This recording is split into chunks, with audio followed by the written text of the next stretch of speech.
Hello and welcome everybody, this is Yost Lerock. You're just in time for another vlog.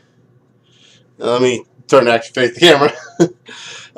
So yeah, you're probably wondering one or two things. One, Lerock, you handsome stubborn man, why did you get rid of your glorious beard and goatee? Yeah, I got a job where I had to shave it all off. Let me keep my mustache, so yay. Yeah, what happens when you work at McDonald's? There's a lot of other stuff that happens when you work at McDonald's, and it completely sucks just like every other job. Yeah, but anyway, that's more important. You're probably wondering what this vlog is about. On the off chance you can't read. Or just didn't read the title, because I'm fairly certain some people don't read titles anymore, like YouTube descriptions. So yeah, this is going to be a review critique of the new Hunger Games Catching Fire, which I saw about Saturday. This is Sunday. So yeah, yesterday. Well, actually, I can't tell time. So yeah. So first of all, what did I think of it? I liked it. I also liked the first movie. I liked them both a lot.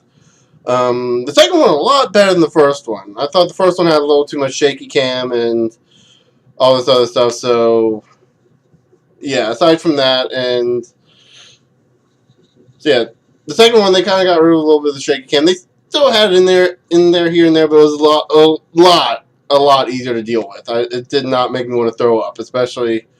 Oh, I still get flashbacks of the first Hunger Games, like the opening scene when they're in the village, like everything's just like shaking like that. Yeah, wow, I actually got the camera back in place pretty easily. It was just shaking around like that, like you just saw. Then I'm sorry for giving a lot of you some minor stomach aches there, but it did that for about like 10 minutes straight, and it's just.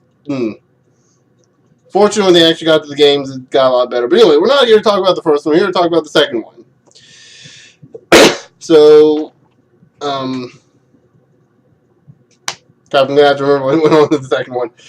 Basically, the whole thing about the second one, they spent a lot of time in the city, and then the capital city. Like they start, and then they went into the games. It's kind of like what they did with the first one, but they kind of seemed like they spent a little more time in the capital city. And there's something I want to talk about with the capital city when we get to that point. Adjust this just slightly. There we go. There's something I want to address about the capital city. It's kind of like a comparison thing. It has nothing to do with whether or not the movie's good or bad. It's just kind of heads up there. And like at the beginning, like they kind of try. So I do without. This is what I get for not working with the script at all. So at the beginning of the movie is like we see Katniss and her boyfriend, not PETA, the other guy. I want to say his name is Greg. The the older looking guy. The guy that looks like he's in his 20s instead of his teens. And they're hunting outside of the district, which I think is forbidden. I can't remember. I can't remember if they addressed that in the first movie or not. But they had to go through like a depowered electrical fence. But she's having like flashbacks to the old games that she like kills a deer and it suddenly looks like she killed a person. She just kind of has a freak out there. So she's kind of like the first half of the movie is kind of her dealing with that, and going on tour as one of the victors as the victor of that year.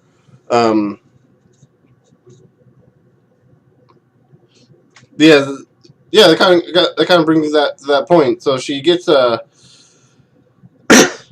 caught up with PETA because both of them were victorious in the games. I guess it would be last year's games, and so they go on tour because that's what all the victors do. They go on tour for 12 days. I think 12 districts in 12 days. I think they said. So they go to each district and kind of give a speech and stuff. And so yeah, they kind of do that. But the whole time it's like, the whole time they're supposed to kind of keep like this kind of low profile sort of thing. It's like not they're not supposed to try to cause a rebellion or anything because I don't know. The way they explain the way they do it in the movie is that the president of the Capitol has basically has Katniss's family and her boyfriend Greg. I can't remember his name. I think it starts with a G. Um, and he basically has them help under view at all times. So whatever. So if she steps out of line and does anything that he doesn't like, he can just basically kill them, and she doesn't want her family to be dead. Um, of course, crap happens, and nothing goes right. So they decide next year's Hunger Games, or I guess this year's Hunger Games, they're going to involve a lot of the people who were victors in previous Hunger Games. They aren't supposed to be able to fight. They aren't supposed to be able to fight anymore. In fact, them being victors means they shouldn't have to, but they have to anyway because that's the whole thing. They have to become new tributes. Um, they do this as a way basically to get rid of Katniss. Which, by the way, I don't think I mentioned this yet, is a really stupid name for a character. I mean, PETA. When I first heard PETA's name, I first thought, wait a minute, so is this the guy that's gonna be like gonna be like the I love animals, I'm against humanity kind of person? Fortunately, they didn't do that. It's just a name, but still, just it's one of those things. I just see 1,000 jokes popping up with that, and so anyway, they get dragged into the whole thing, and they're becoming new tributes. Um, and it's about here. I kind of want to talk about the Capitol for a bit because there's a lot of stuff there's a lot of corollaries to the Capitol that I saw to a particular city in a particular game that I might as well go ahead and mention right now. Rapture from Bioshock, and you're probably wondering what in the hell does the underwater utopia have to do with the Capitol?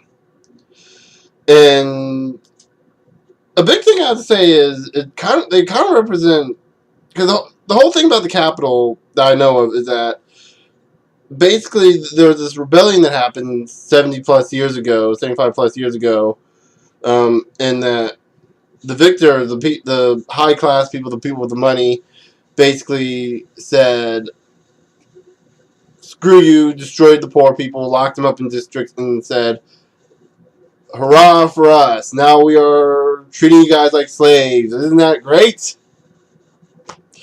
Yeah, and you're probably wondering what this has to do with Rapture. When you look at the Capitol and you look at how people act, they kind of have these loose morals. Like, oh, it's okay, I can throw money at it and not have to worry about anything. Or, oh, what was it? The director of the games in this movie said something like, oh, what did he say? I forgot. Oh.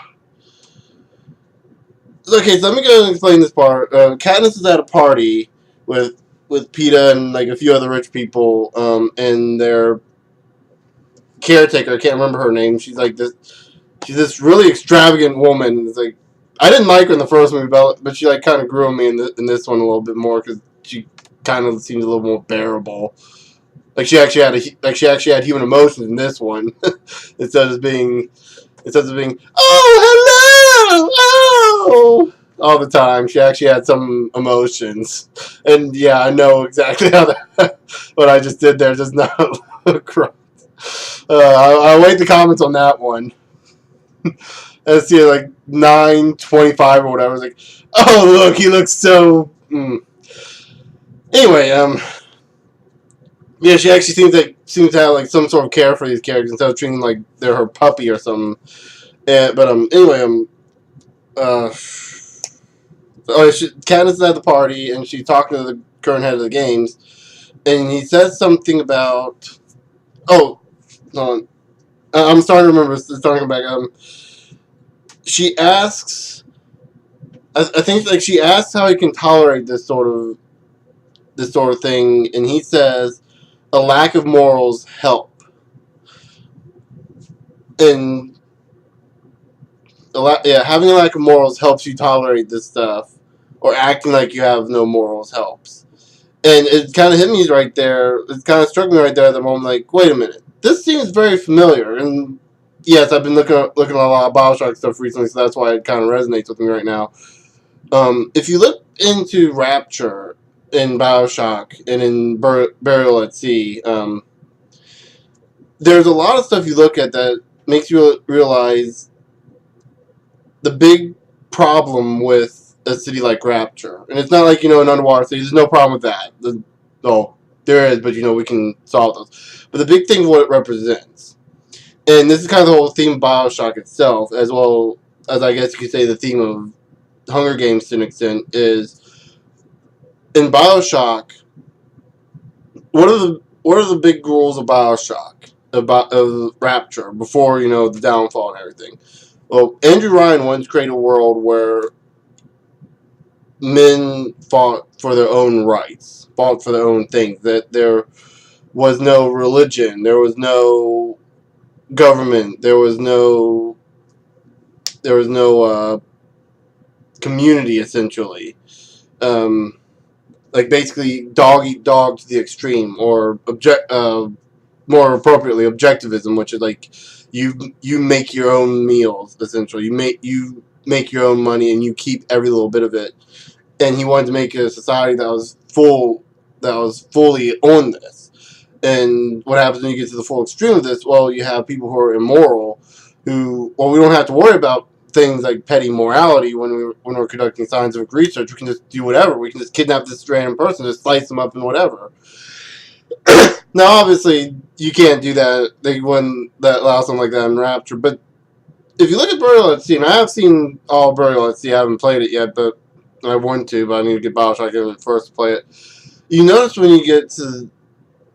By the way, spoilers for Burial at Sea, so go ahead and turn this off or skip ahead. But, in Burial at Sea, you meet Sandra Cohen, who is the big art buff and a main character in the first Bioshock. And you notice that even before he starts doing all the splicing stuff, or maybe he's already done it by this point, but I don't think he's done it to the extreme, he's kind of already got some strange, messed up morals in his head. Like when you first see him, he's trying to paint a picture of these two lovers dancing, and he's not getting the proper inspiration from what he calls his muse, which are the dancers. So what does he do? He electrocutes the floor beneath them and kills them. Yeah. Pretty screwed up if you ask me. And then he gets Elizabeth and Booker, at least the Burial at Sea universe versions of Elizabeth and Booker, to do the same thing, and he electrocutes them. It doesn't kill either of them, thankfully. Otherwise, the game would have ended right there, and we wouldn't have Burial at Sea episode 2 coming out in about 2 years. Making fun of how long it took them to get out Burial at Sea Part 1. Anyway, so I look at this and like, so you're probably wondering, like, okay, so all this stuff I'm talking about here, what does all this have to do with the Capitol in the Hunger Games? They kind of treat the same way with people, at least with the districts. And you kind of see this kind of very same, almost, they make it very utopian in the Capitol. Like, it's very extravagant, very wow and stuff. And that's exactly how Rapture was. In fact, if you looked at Burial, you don't even have to play it. I mean, I didn't play it. I watched someone else play it. I watched Video Games Awesome do it. And, oh my gosh, this place is amazing. It's so extravagant and so out there. And they do the same thing with the Capitol. It's like... And obviously the whole thing with the Hunger Games, the whole thing about the Hunger Games in the universe is that it's live broadcast like reality television. And that's kind of... The whole thing is like a play on a mock on the reality television. In fact, when you get to the parts with Caesar, the television host, which are by far probably one of the best parts because that guy is awesome. Oh, that guy is funny. You kind of see where they're kind of mocking reality television that way because he's way too extreme for that kind of thing. But it's something that would happen in television as well. They pulled it off. Probably a little more reserved, but still. But it's very much the same thing. It's very much this whole reality television sort of thing. But still, at the same time, like you look at this, it's like this is a very extreme form of society. I'm not really sure what it's kind of saying. I think it's kind of saying like high society extremism, and especially so much when you get to President Snow, which, by the way, this is going back to Bioshock a bit. President Snow looks. Again, this is because I played Bioshock, or not play. I've watched Bioshock Infinite. I've been rewatching video games, awesome playthrough of it. I gotta say, Zachary Snow. Wow, that should already tell you. President Snow looks a lot like Zachary Comstock from Bioshock Infinite. Old man with a white beard, I know. And he says something that really resonates with Comstock and really makes me want to punch both these guys in the face. Comstock more because he's a racist son of a bitch, but that's a different story.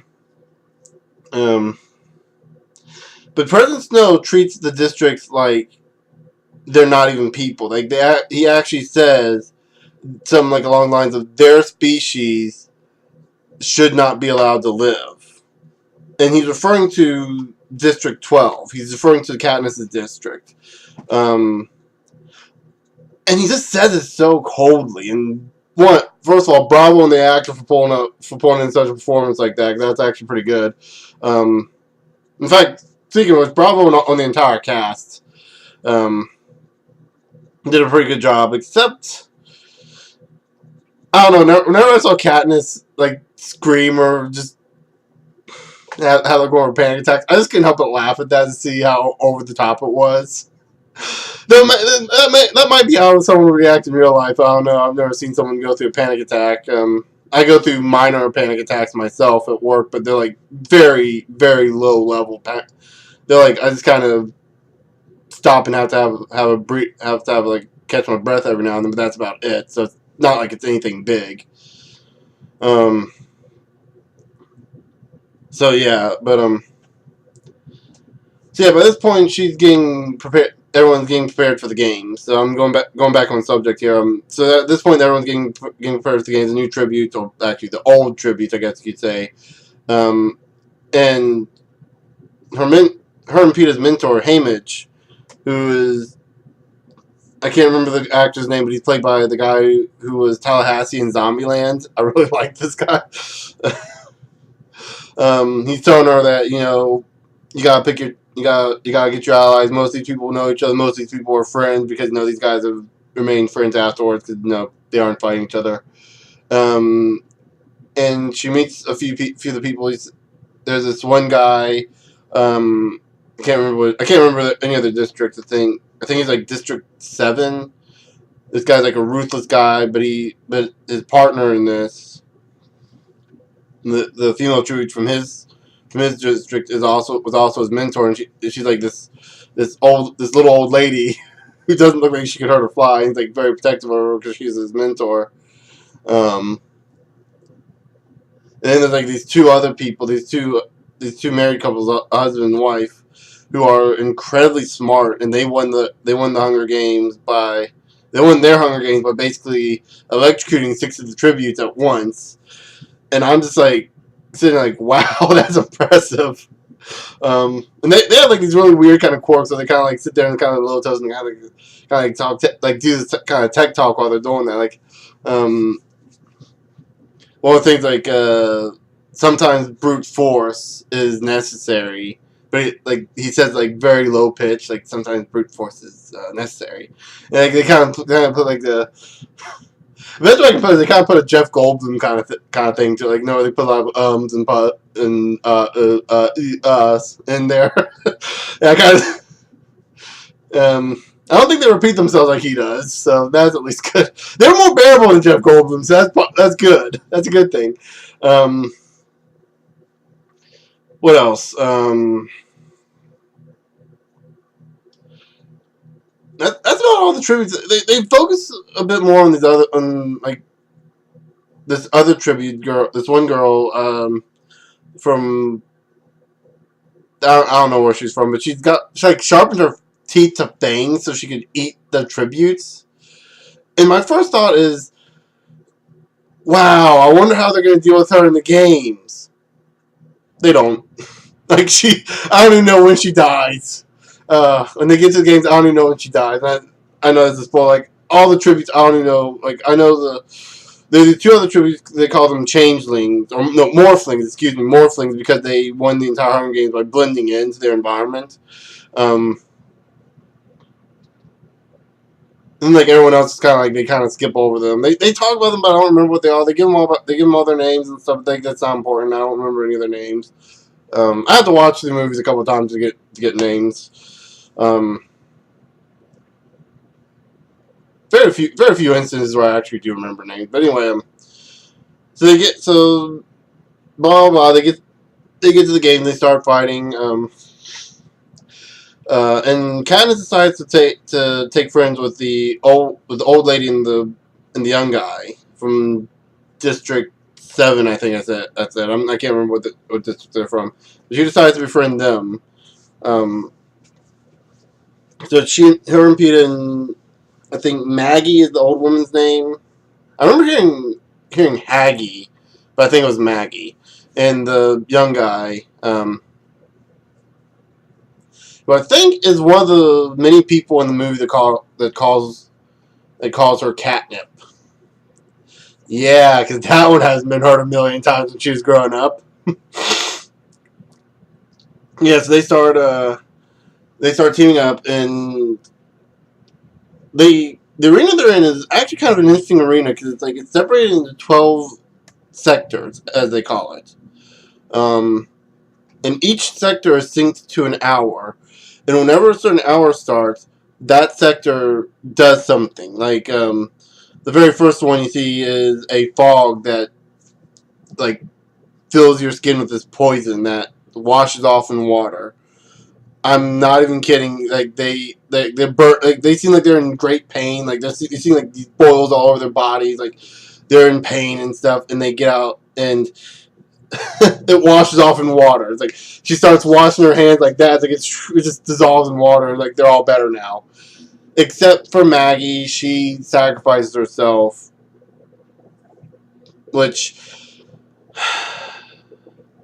she does what I call a cop out. She just walks into the fog and she like puts her hand on the before she walks in the fog. She puts her hand on the young guy's shoulder and says, "Well, she doesn't say anything. She doesn't speak at all, but she gives him this look like it'll be okay. I'm doing this for the betterment of mankind or something like that. It's my time to go." Like you have a feeling like she's either gonna be like she's gonna pull a Yoda from episode 2 and be a complete and total badass, or she's not gonna survive. And most likely she's not gonna survive. And this is not a way. This is like the worst way to go. She walks right into the fog, and you hear the cannon go off, and she dies. You know, in the Hunger Games, whenever someone dies, they fire off a cannon to symbolize that. How do they know when they die? Well, aside from the cameras, everyone has like this tracker in their arm, like right about here, that kind of like detects their life and stuff. So yeah, that's one of the things. Then they jump into another sector. So they actually jump into another sector to avoid that as the fog like kind of comes up and like it brushes up against the sector because it can't go past that because the technology in this world is amazing. It is freaking amazing. Oh my god! Like you want jetpacks and hover cars in the future? No. You want the Hunger Games technology where you can make fog that can do whatever the frack you want. You can make. In the last movie, they had like these dogs that were apparently made of past tributes. They don't explain in the movie, but they explain in the books apparently. That's what everyone keeps telling me.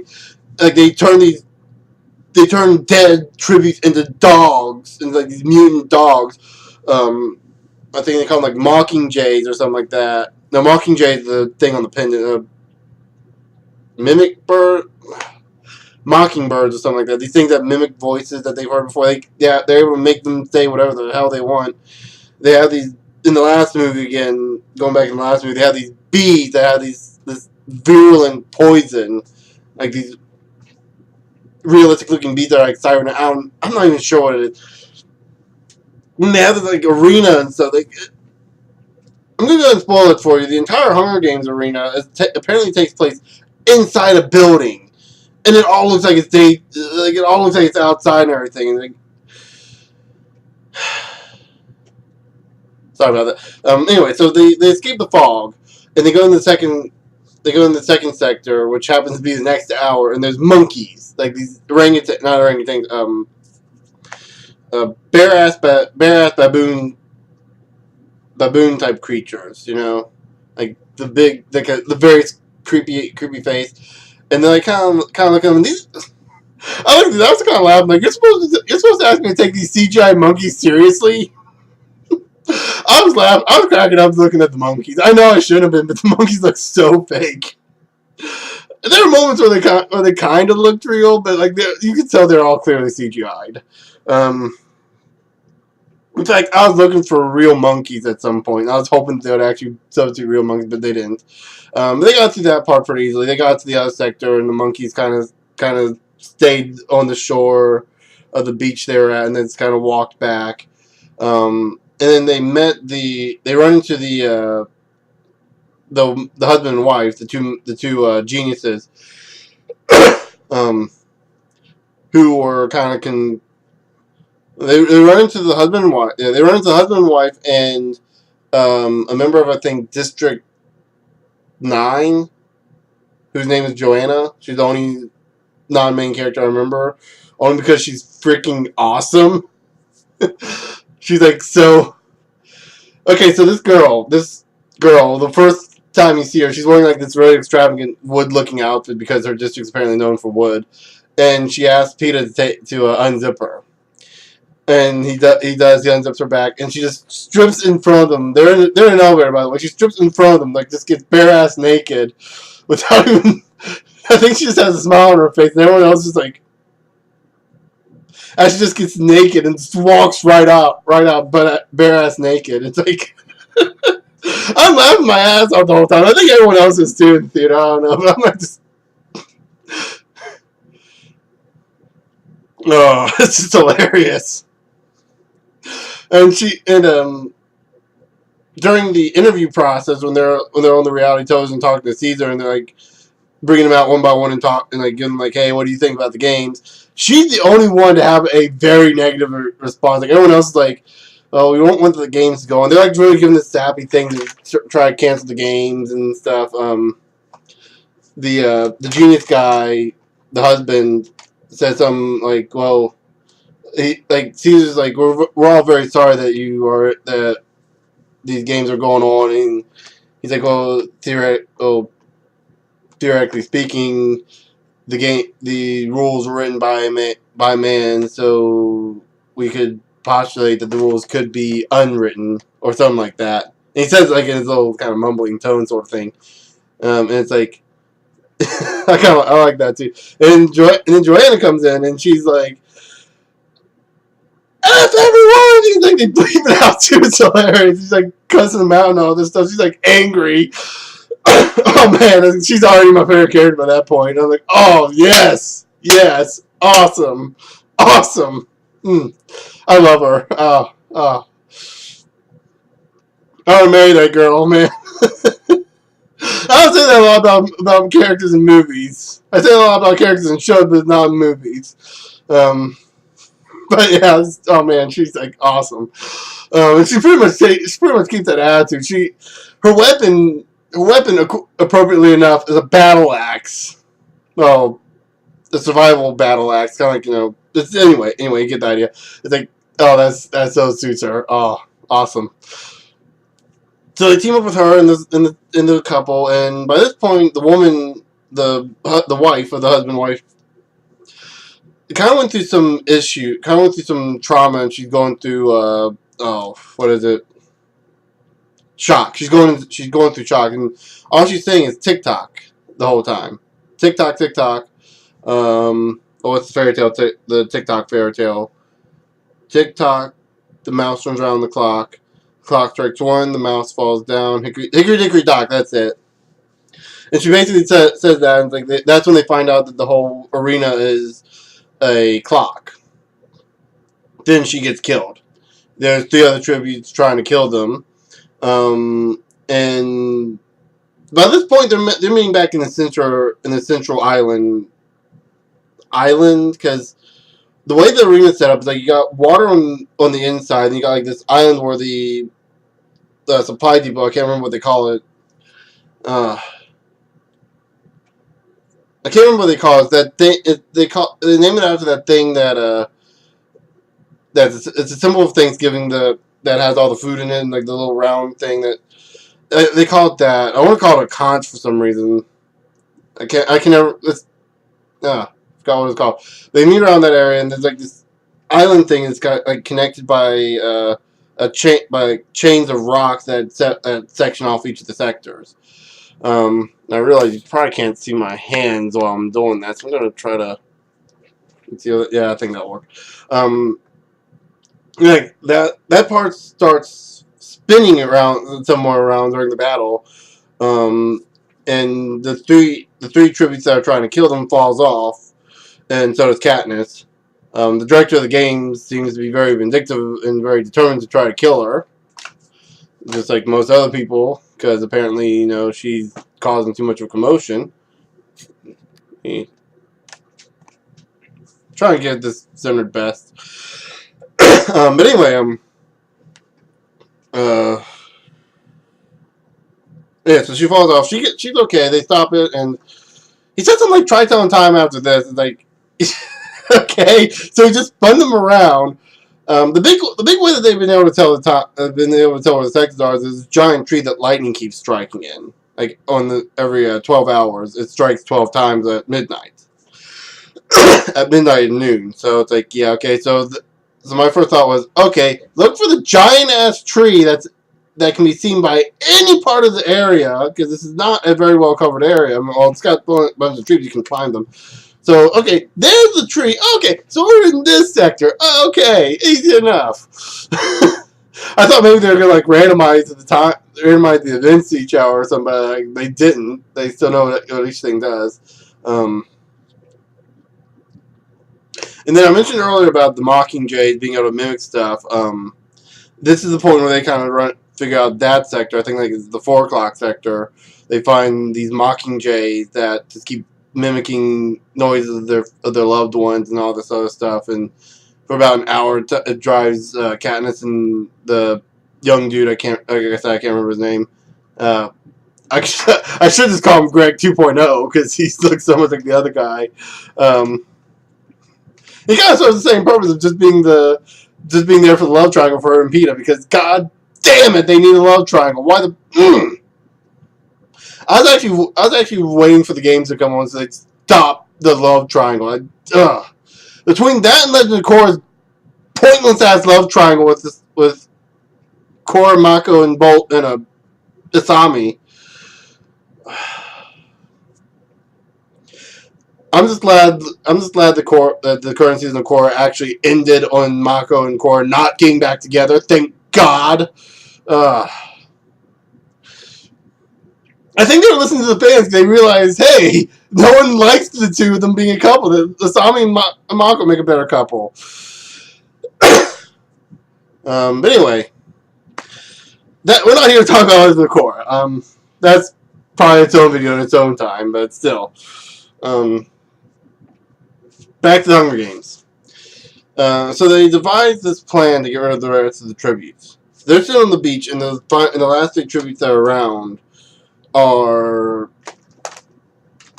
hidden in the forests. So the husband, I'll say his name starts with a B. I don't remember what his name is though.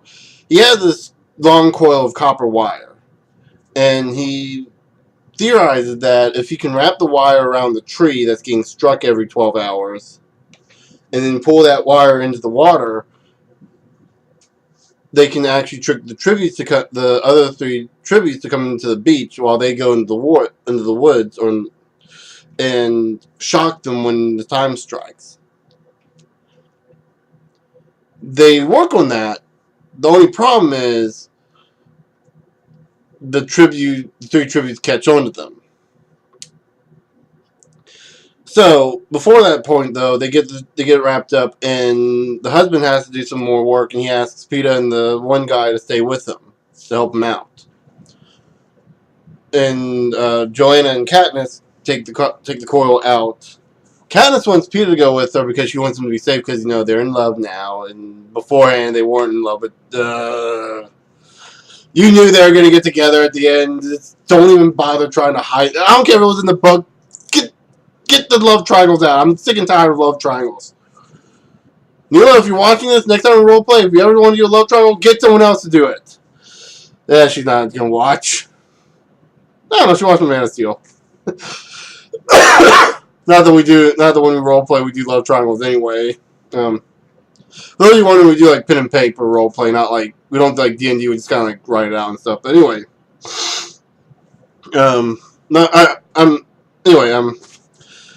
So they do that. Joanna and Katniss go out, take the coil out, and halfway there, it seems, the copper wire gets cut by the tributes. This is going back to what I was saying. So Joanna knocks down, stabs Katniss in the arm, and like tells her to lie down, to stay down, like act like she's dead. And she basically tosses her battle axe into no tributes because she misses. Go figure. It's like rather piss poorly misses. It looked like she was intentionally trying to get their attention away, and she runs off. Katniss looks at her arm, notices that it's bleeding. I didn't catch this until afterwards, but she took the tracker out of her arm. So she gets back to the tree and realizes that Peeta's missing. The husband is in shock on the ground, kind of because he hit the wall, and the young guy, Greg too, is like way over here, like trying to figure out what happened. And so she's kind of like, oh no, she's kind of a little worried about him. He's like trying to, because she's afraid he betrayed her. And he's like, look, we're on the same side here. We gotta do something. We gotta get away from the tree before it goes off. And she looks at the ceiling or the sky, and an idea pops in her head. Now, earlier in the movie, I should mention this about earlier in the movie when she was in the recruiting process, and probably turn my TV off so you don't see any lights back there. I just realized that. She was talking to the husband and wife, and they were talking about how there was like this invisible shield in front of the judges, and they say it was like something like it was electromagnetic, as like an EMP shield. And she asked how they could tell, and they were kind of laughing like, "Oh, you should know this." And I'm like, "Oh God, it's these types of people that act that way." What they do, they point out that there's energy that you can see, kind of the ripples of the energy, and it's like, in that every defense has its weakness. So it kind of comes back. It's kind of good foreshadowing this, and they mention there's also some other good foreshadowing I'm about to mention here with the when they get to the edge of the walls, or they see like this shocking, like this stuff that can actually shock you. It's like an energy wall that's kind of closed. You jump, you fall back, and like you're electrified. In fact, that's what happened to the wife to make her go into shock, and she kind of. I would say that they weren't all there to begin with, but whatever.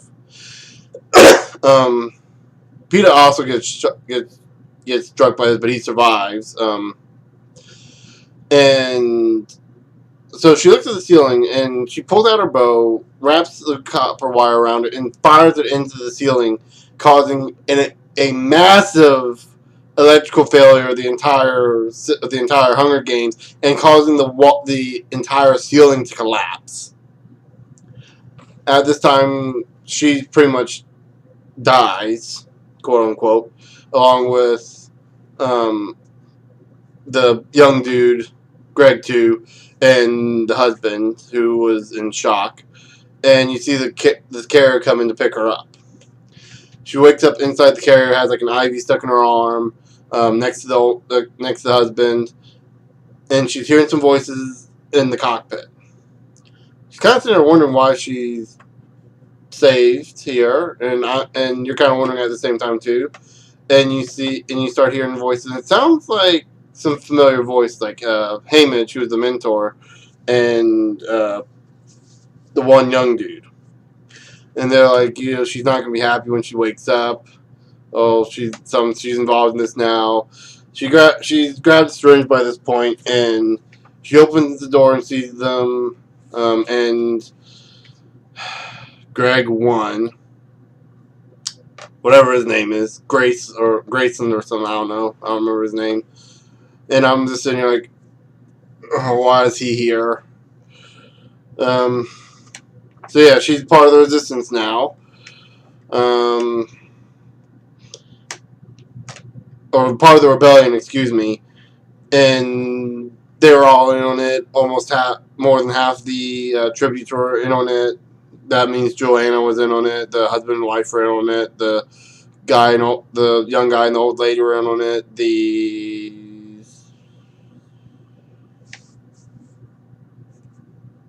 Trying to think. Yeah, that was about half of them were on it. That's about half of them were in on it.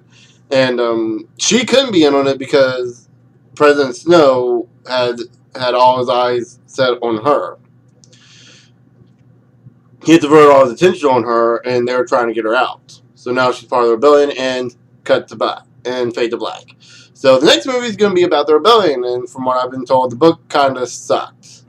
The third book kind of sucks. I'm not sure. I have to ask my dad and my sister, but I've been told by one other person that the third one kind of sucks.